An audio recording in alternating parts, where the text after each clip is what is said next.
Kyrsten Sinema has taken an interesting road since she was elected, pulling a bunch of moves that seem designed to stop the Democrats from accomplishing anything or even making good on her own campaign promises, such as supporting a raise to the minimum wage. She has turned against that. And it appears that as well as her position on the filibuster, her refusal to reform it, let alone eliminate it, might be hurting her and might open her up to a primary challenge. There's a new poll of Arizona voters, likely Arizona voters, done by Data for Progress, showing a number of interesting things, including that only 22% of Arizona Democratic primary voters say they would support her reelection in 2024 if she maintains her hardline stance on the filibuster. So 66% say that if given the chance in any sort of primary before 2024, they would vote for a different candidate. So overwhelmingly, it's not just that they don't like her position on that, but it seems like it is directly translating into opposition to her being reelected, JR. Yeah, I was trying to figure out as she was tumbling down this hill and that she's gonna die on, that she decided to go this route, this hardcore.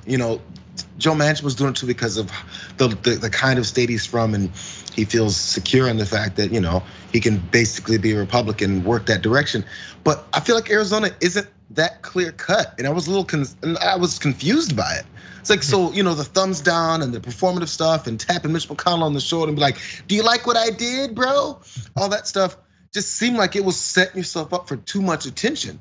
Again, as I said earlier when talking about Rand Paul, all these politicians are playing a game just to get reelected. So they're angling themselves just for another reelection. And this didn't seem like a very good play. And it seems to be, falling apart in front of her right now. So I'm not sure what the next step is. Maybe flip it back, pull a Sean Hannity and say, "Oh no, I'm sorry. What all I said, I didn't really mean. The whole time what I meant was, once Republicans block us for a year and a half, then I'm going to go back on the filibuster." We'll see. I mean, look, there's been a lot of different attempts to explain what she's doing, and some of them are in the area of what you said, that it's sort of pragmatic. It's Arizona. She's trying to show that she is an independent or that she respects, the will of Republicans there. Although again, the state chose a Democrat, so you'd think you'd err in that direction. Now there seems to be some evidence that if that were her objective, to get Republicans and moderates to like her, that might be working. We'll turn to that in a moment. But I want to make clear before we get to that I don't believe that at all. I think that she is stopping progress because she doesn't want progress in these areas. She doesn't want a higher minimum wage. She doesn't want the filibuster to go away because then a bunch of other things that she doesn't want to happen might happen.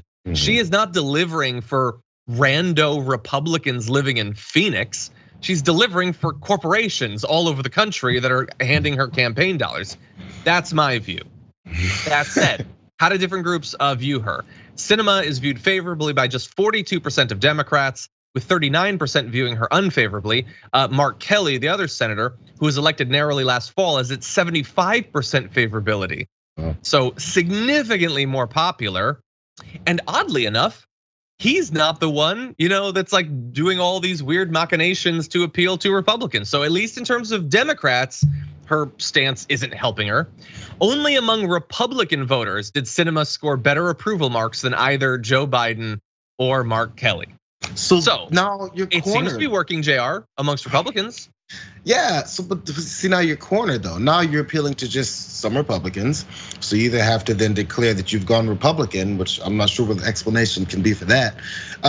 Or you start going with, I think what a lot of Republicans do, it looks like it's what Marjorie Greene likes to do, is look at how much they hate me, to try and get popularity off of your opposition.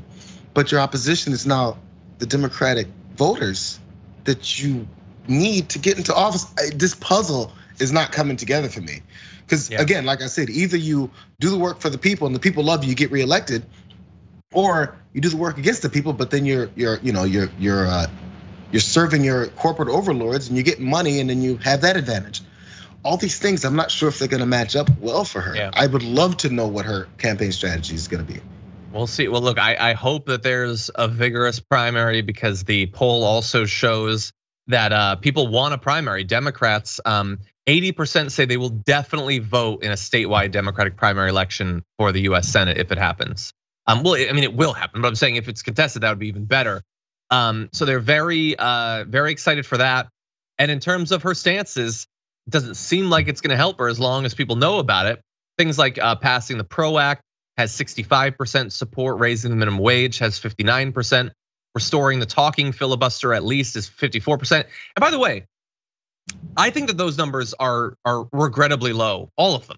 I think that the idea that, and I believe that's not just Democrats. I believe that includes Republicans. So bear that in mind.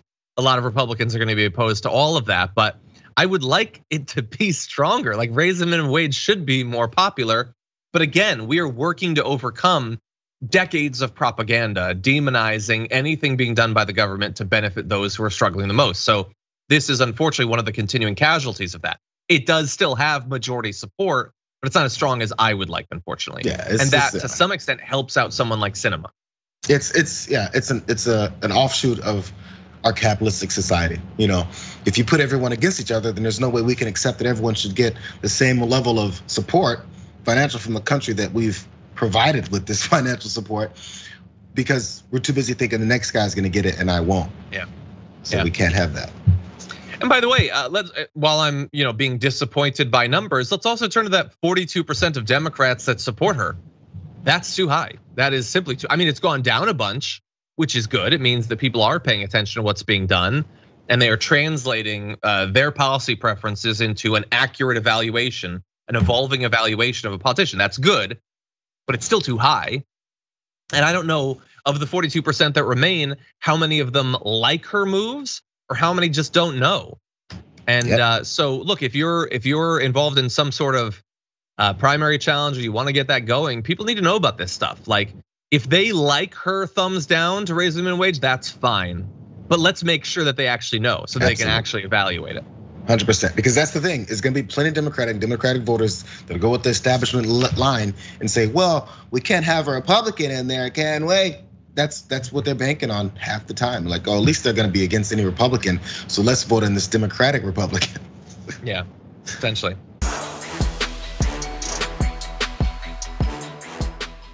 For more political news, breakdowns, interviews, stories of activism, and me trying my hardest to care about the occasional big celebrity news story, subscribe to our YouTube channel at youtube.com/The Damage Report. And you can ring the bell wherever it is so you don't miss anything.